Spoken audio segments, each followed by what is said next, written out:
So when you're in between Islington and Angel, I'm gonna try and estimate your rent. $2,500. It probably would have been about that. Yeah. Pounds, yeah. So you need to be. And then that's the other thing is that they slap you with council taxes and just the numbers keep stacking up. And the biggest challenge is that they needed 3 months rent up front. Yep. Because this was post Brexit, and they're like basically anyone who's a foreigner. And the agent was saying it is extremely hard to get people in because they can't trust that you're going to be around. Yeah, you might just get deported. Yeah. So basically, it was like 3 months rent up front on an engineer's salary, and you do the math. Cash. So $2,500 a month rent ish. Throw in your council tax. Throw in your rates, your waters. That's going to take you to 3.5. Yep. So that's 35, 42 after tax. So my salary was 40. Yeah. So my partner had to get a job because otherwise I think my whole salary was 80% of our bills. But this goes back to the Dominic Frisby point that he made in our film. He said it used to be one salary. Yep. Okay. And that would pay for your house, your food, your costs, maybe a holiday a year in your car. Now you've got two salaries. And a couple of side gigs. Trying to do the same, which also means you've got kids not being raised by their parents. Yes. And this is the squeeze. And I always think with all this stuff we've talked about, by the way, I was wondering, should we have done more of this data? But we didn't even get onto the thing we were going to do. Fuck it. Honestly, this is important stuff. Where has the money gone? Oh, it's a great question. Where is the money? Wouldn't you love to just see? I mean, I'd love to see some. I mean, give me the same data. Imagine if we had a block time that was 10 minutes for the Fed. I'd love to chart this stuff out. Because you look at GDP. Where is it going? GDP's gone up constantly. Everyone is getting squeezed a bit harder. I'm sure a lot of people I know do not have a pension.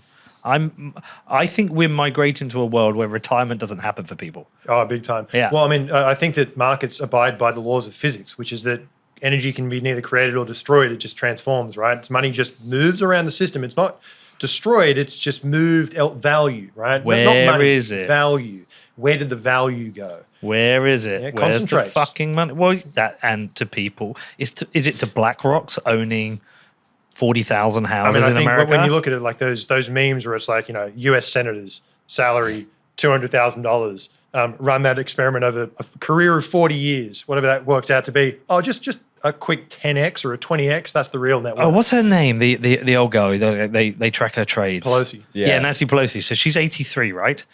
She's running for Senate again. She's 83. She has a salary of what, $200,000?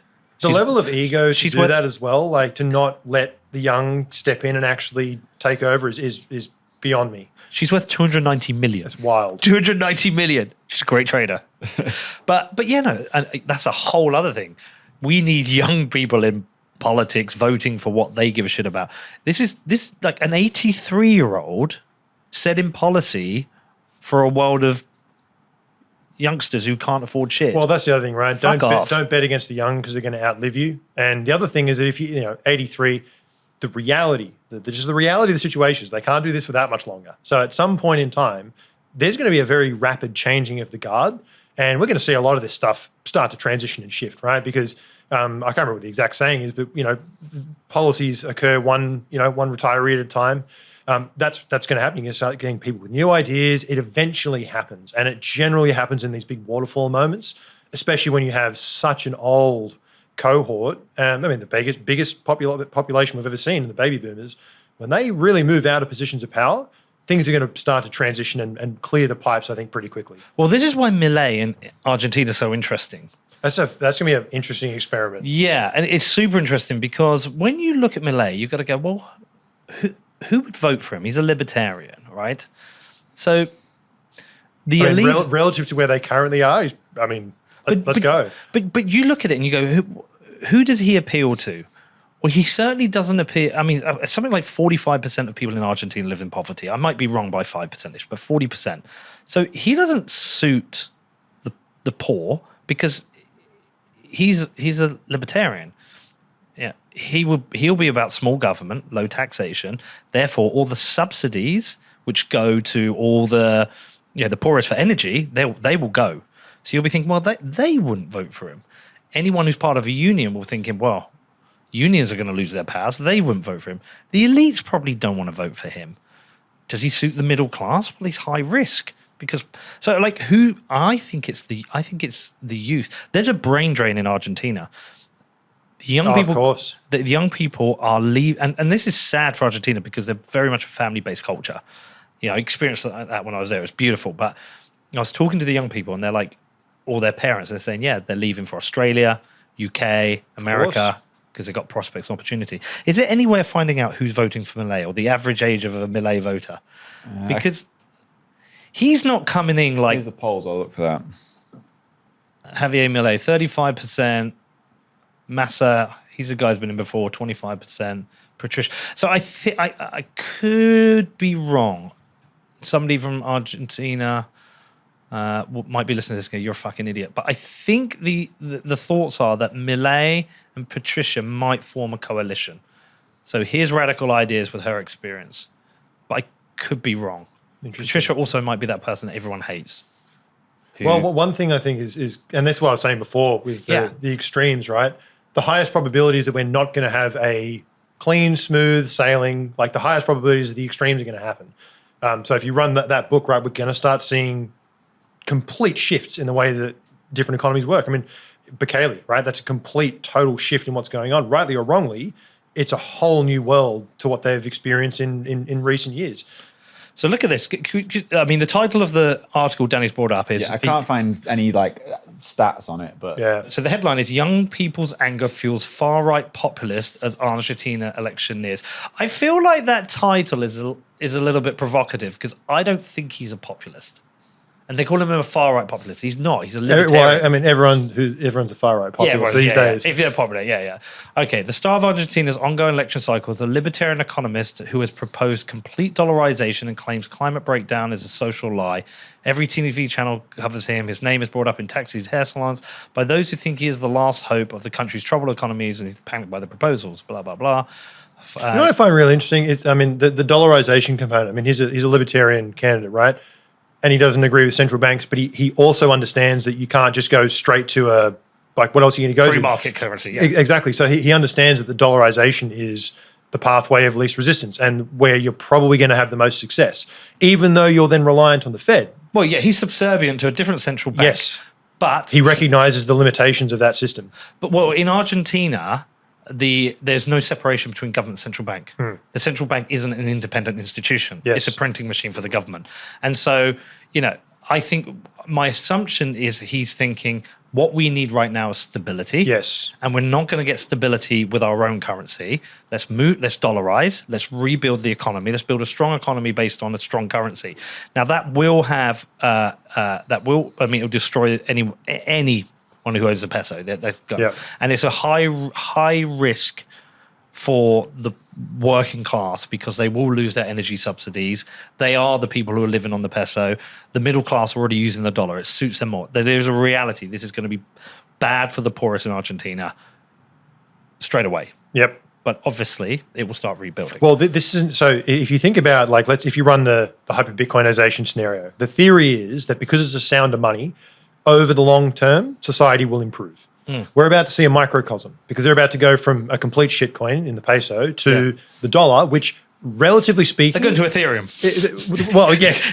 Relatively speaking, they're going to something that is much, much sounder than what they had. Yeah. So the delta between where they come from, where they go, if this goes through, and it's also why Tether is such an interesting experiment because when I look at that view, the US government can shut down Russia's reserves. If they can shut down Russia's reserves, they can shut down Tether's reserves. So then I look at that equation, it's like, why haven't they? And my takeaway is it feels to me like Tether's been blessed to continue to tick along, right? Because the fact that it hasn't been taken down. Well, they're one of the biggest buyers of bonds in the world. It's 22nd in the world, right? So if you think about it, what has America found? They found a buyer of bonds where they can export dollars to the rest of the world to pay for our pensioners' pension, right? You can pay for American pensions. And if you think about it, even though you're still getting the developing world to pay for American retirements, all parties are better off because the retirements get funded and you're not using the peso anymore on this side. So in that way, it's a very interesting experiment where that dollarization is it's actually it's the best scenario for all parties, even though it's not perfect, but the world's not made of perfect scenarios, right? Well, this made is what of Parker Lewis was. Tether's the central bank now. Yeah, Yeah. I'm the central bank now. This is what Parker Lewis was saying to us. Do you remember when we were in Austin? Because we were like, why don't people get Bitcoin? Why don't they? He's like, look, for Bitcoin for hyper Bitcoinization to happen, the dollar has to fail. Yes. So what's going to happen is these failing currencies will go to the dollar first, and then it will be Bitcoin. It progresses towards the core. Yeah, Yep. it's Everything converged on the best money. yes. Yeah. And so it's competition. So this is super interesting. And again, this is the other point. 5 years ago, 52-year-old Millet wasn't even a politician. I think we're going to get these curveballs coming in who aren't politicians going to go, well, you're a fucking idiot. You're a liar. You're not representing the people. You know, like, who have you got in the US like that? People are sick of the status quo. So sick. Something needs to change. And you're right. It's going to come from around curveballs. Yeah, like, and it might come from Bitcoiners. Yeah. They might become politicians. They might go, look, this is bullshit. And they're able to establish new parties. You know, Bukele kind of established a new party. Millet's kind of established a new party, right? I love that they're calling him the far right, though. But the truth is, it is the youth. The youth is a large voting bloc. Oh, yeah. You know, so if you can win the youth and other pockets, you can have influence. They're fucking sick of it. They know they've been robbed by the older, the elites, the boomers. And everyone's starting to feel that. And so I think this is a super interesting experiment. And I think we will see similar scenarios around the world. I want to see it in the UK. Fuck Labour, fuck Conservative, fuck Lib Dems. They're all bullshit. They're all selling the same story from a different side of the centre. You know, I was with Nigel Farage recently. Had a great chat with him before the interview. And it was a very, very real chat. And he said, there is no difference between Labour and Conservative. He said, they're both big government. They're both high tax. They're both surveillance state. What's the difference? It just keeps growing. It just keeps growing. It's remarkable. And the most interesting thing about Millet is like, I want to make it smaller. Well, I was saying to Danny before, one of the big reasons I had to leave engineering is because you just get squeezed so heavily. And the reason is the consultants in the middle, right? We're the ones who do a lot of the thinking and the designing and the building of this stuff. You've got the contractor who has a bigger legal team than they do builders because their job is to find every single way that you've messed up and they can squeeze you on the contract. And the other side, you've got the government who has, like, we lost bids for like multi-million-dollar dams, right? And because we were $15 or $500 over in the price, like, I cannot justify to my superior spending more. So, and the trade-off here is there was a whole period where the engineering consultants and the government used to have engineers. So the consultants will do the work, but the engineers at the government were really good. So you would send your designs to them and they would literally like mark your work and give you better recommendations. So the consultants started doing shitty work because they're like, don't worry, RMS will just start, their engineers will solve it for us. So then what happened is the government realized that this was happening. So they got rid of all of their engineers. They've only got a very small cohort of guys who check it. And the problem is that now it's just all about variations because the contractors and the consultants have learned that, well, they have no technical prowess to tell us what's right or wrong. So we can say, oh yeah, we found this new problem and we have to redo it. So there's a variation, so they bid low, but then they mince them on variations. And a good example, the light rail, Australia has a classic example. Our infrastructure blows out left, right, and center. It's always double or triple minimum. And there was one point where they dug up George Street and they exposed all of the electrical cables, all the sewage pipes. But Ausgrid, our main power provider, they didn't come out to inspect. I can't remember the exact detail. They didn't actually come out to check their cables. The contractor found them, but because Ausgrid didn't cite them, they refilled all the land. And then Ausgrid goes, oh, we didn't come out. It's like, oh, okay, that's fine. That's a variation. We'll dig it up for a second time. And now you can come and look at it. So they literally dug it up twice. Everyone gets paid, but the government doesn't have the technical prowess to push back on it. That's just this interesting dynamic of like the free market trying to make their money and the government being incapable of dealing with it. Again, when I was in Argentina in Buenos Aires, we were running around. There was a lot of work being done, the roads. And I did say to Juan, who I was with, I was like, well, at least the work's been done and they're trying to improve things here. And he said, no.